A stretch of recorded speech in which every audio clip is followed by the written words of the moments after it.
প্ৰথমতে আমি পশ্চিম কাৰ্বি আংলঙৰ খেৰণেত যে দুদিন ধৰি অপ্ৰীতিকৰ পৰিস্থিতিৰ সৃষ্টি হৈছে, যে হিংসাত্মক কাৰ্যসূচী তাত ৰূপায়ণ কৰা হৈছে, গতিকে এই গোটেই ঘটনাটোক লৈ আমি কৃষক মুক্তি সংগ্ৰাম সমিতি উদ্বিগ্ন। আমি সঁচাসচিকে পাহাৰীয়া জিলাখনত যি অপ্ৰীতিকৰ পৰিস্থিতিৰ সৃষ্টি হৈছে সেইটোক লৈ আমি সঁচাসচিকে খুব চিন্তিত হৈ আছো।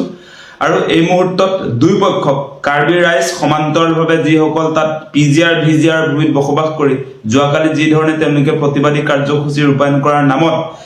লাঠি জোং লৈ তেওঁলোকে যি ধৰণৰ এটা পৰিস্থিতিৰ সৃষ্টি কৰিছে, গতিকে দুই পক্ষক সংযম হ'বৰ কাৰণে আমি অনুৰোধ জনাইছো। কোনো কাৰণতে আপোনালোকে আচলতে আইন হাতত তুলি নল'ব।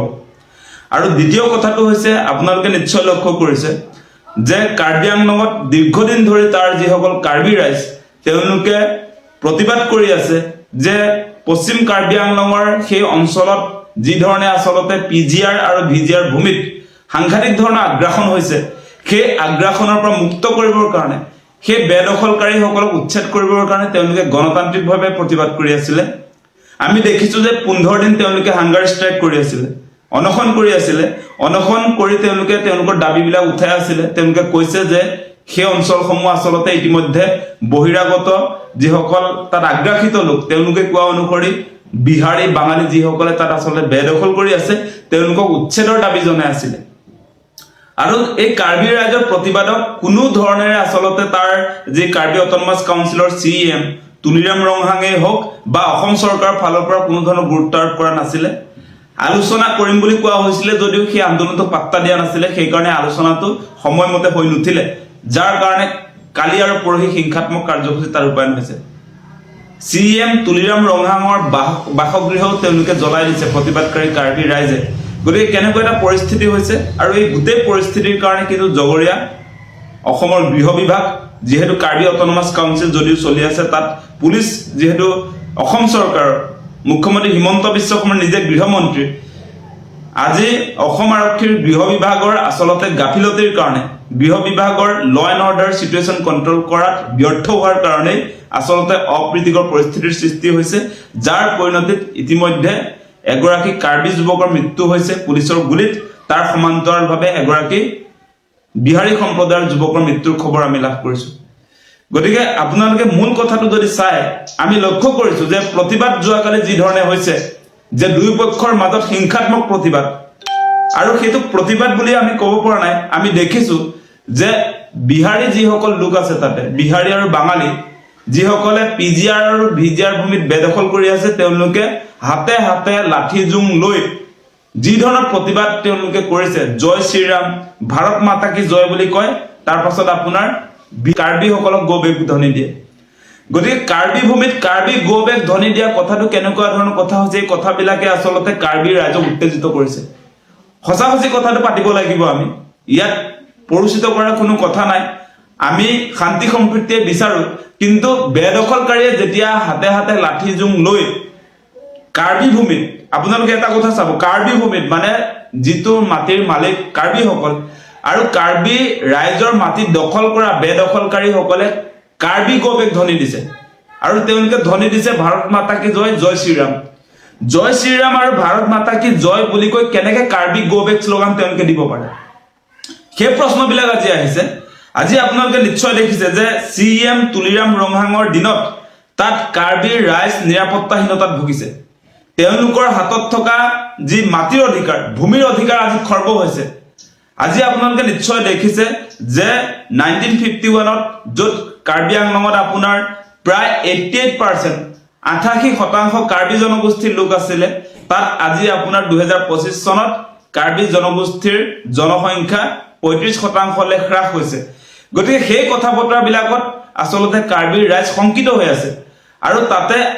এই যিগৰাকী আচলতে CEM তুলিৰাম ৰংহাং, তেওঁ এই যিবিলাক আচলতে বহিৰাগত বেদখলকাৰী, যিবিলাক বিহাৰী আৰু আপোনাৰ যিবিলাক বাঙালী সম্প্ৰদায়ৰ লোক, যিবিলাকে আগ্ৰাসন কৰিছে, সেই আগ্ৰাসিত লোকসকলক পৃষ্ঠপোষকতা কৰি আছে কাৰ্বি স্বায়ত্তশাসিত পৰিষদৰ CEM তুলিৰাম ৰংহাঙে। আৰু সেই গোটেই কাৰবাৰটো কৰিছে মুখ্যমন্ত্ৰী হিমন্ত বিশ্ব শৰ্মাৰ পৃষ্ঠপোষকতা। আজি তুলিৰাম ৰংহাঙক আপোনালোকে দেখিব, তেওঁ কাৰ্বি অট'নমাছ কাউন্সিলৰ CEM, কিন্তু তেওঁ কাৰ্বি আংলঙত নাথাকে, তেওঁ থাকে দিছপুৰত। তেওঁ আপোনাৰ মুখ্যমন্ত্ৰীৰ পিছে পিছে ঘূৰি ফুৰে। আপোনাৰ মুখ্যমন্ত্ৰী হিমন্ত বিশ্ব শৰ্মাৰ লগত তেওঁ আপোনাৰ দেশ বিদেশ ভ্ৰমণ কৰে যেতিয়া মুখ্যমন্ত্ৰী হিমন্ত বিশ্ব শৰ্মা বিদেশলৈ যায় লগত তুলিৰাম ৰংহাং লগত যায় আৰু সেই কামকাজবিলাক আমি দেখি আছো আৰু তাৰ সমান্তৰালভাৱে আমি আৰু এটা কাৰ্যসূচী দেখিছো যে তুলিৰাম ৰংহাঙৰ নেতৃত্বত কাৰ্বি আংলঙত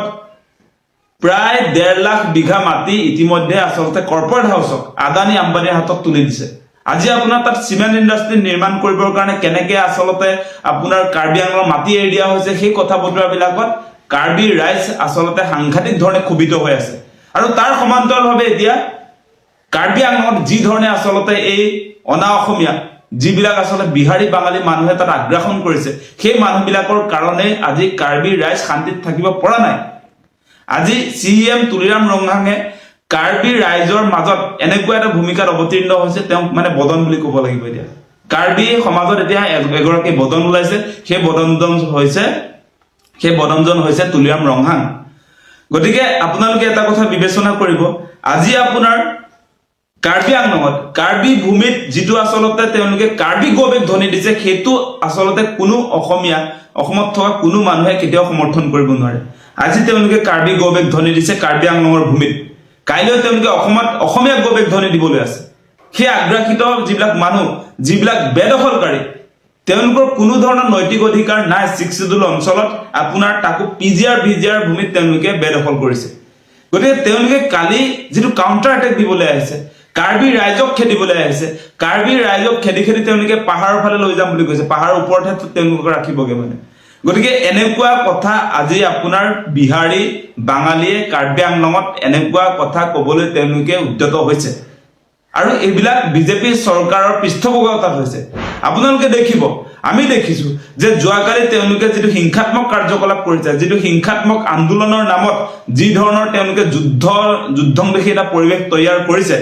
আপোনালোকে নিশ্চয় লক্ষ্য কৰিছে তেওঁলোকে সেফ্ৰন কালাৰৰ পতাকা উৰুৱাই তেওঁলোকে ভাৰত মাতা কি জয় জয় শ্ৰীৰাম ধ্বনি দিছে তাৰ সমান্তৰালভাৱে কাৰ্বি গৌবেগ ধ্বনি দিছে গতিকে এইটোৰ পৰা আচলতে কাৰ্বি ৰাইজে কোনো কাৰণতে সেই লোকসকলৰ কাৰণে আচলতে কেতিয়াও কোনো কাৰণতে শান্তিত থাকিব নোৱাৰে সেই কথাটোৱে প্ৰমাণ হৈছে কাৰণ তেওঁলোকে কাৰ্বি ভূমিত আহি কাৰ্বি গৌবেগ ধ্বনি দিছে সেইটোতকৈ বিপদজনক কথা একোৱে হ'ব নোৱাৰে গতিকে এই যে আচলতে কাৰ্বি আংলঙত যি ধৰণৰ আগ্ৰাসন হৈছে এই আগ্ৰাসনবিলাক আমি দেখিছো যে মুখ্যমন্ত্ৰী হিমন্ত বিশ্ব শৰ্মা বিজেপি চৰকাৰ আৰু তুলিৰাম ৰংহাঙৰ পৃষ্ঠপোষকতাত হৈছে আৰু যিটো হোৱা উচিত নহয় আজি কাৰ্বি আংলং সাহিত্য পৰিষদত এনেকৈ আচলতে বহিৰাগত মানুহে আহি যি ধৰণে তেওঁলোকে মাটি অধিকাৰ কৰিছে সেইটোৰ কাৰণে আজি কাৰ্বি জনতাই ভৱিষ্যত সময়ত তেওঁলোকৰ ৰাজনৈতিক অধিকাৰ তেওঁলোকৰ অৰ্থনৈতিক অধিকাৰ তেওঁলোকৰ সাংস্কৃতিক অধিকাৰ তেওঁলোকৰ মাটিৰ অধিকাৰ থাকিবনে নাই তাৰ কাৰণে আজি চিন্তিত হৈছে গতিকে ইয়াৰ পৰা কিন্তু অসমবাসী ৰাইজে আমি সকলোৱে কাৰ্বি ৰাইজৰ পক্ষত অৱস্থান কৰিব লাগিব আমি এটা শান্তি সম্প্ৰীতি বিচাৰিছো মানে কেতিয়াও কিন্তু বেদখলকাৰীৰ পক্ষত অৱস্থান কৰিব নোৱাৰো আমি হিংসাত্মক কাৰ্যকলাপটোৰ পৰা আঁতৰিবৰ কাৰণেহে আচলতে শান্তি সম্প্ৰীতিৰ কথা কৈছো কিন্তু তাৰ সমান্তৰালভাৱে মেইন কথাটো হৈছে কাৰ্বি আংলঙৰ ভূমিৰ পৰা যিবিলাক আচলতে পিজিআৰ ভিজিআৰ ভূমিত যিবিলাক বিহাৰী আৰু আপোনাৰ বাঙালী মানুহে তাত আগ্ৰাসন চলাইছে তেওঁলোকক কিন্তু বেদখল মুক্ত কৰিব লাগিব তেওঁলোকক উচ্ছেদ কৰিব লাগে সেইটো প্ৰথম দাবী শান্তি সম্প্ৰীতি মানে কোনো কাৰণতে আচলতে সেই যিবিলাক বেদখলকাৰী সেই বেদখলকাৰীক নিৰাপত্তা দিয়াৰ কথাটো নহয় গতিকে এই কথা আমি স্পষ্ট কৰি দিছো কোনো কাৰণতে ভূমিপুত্ৰ কাৰ্বি জনগোষ্ঠীক ক্ষতি কৰিব পৰা সিদ্ধান্ত যাতে কোনেও নলয় তাৰ কাৰণে আমি হিমন্ত বিশ্ব শৰ্মা চৰকাৰ তাৰ সমান্তৰালভাৱে তুলিৰাম ৰংহাঙৰ এই কাৰ্বি অট'নমাছ কাউন্সিলক আমি দাবী জনাইছো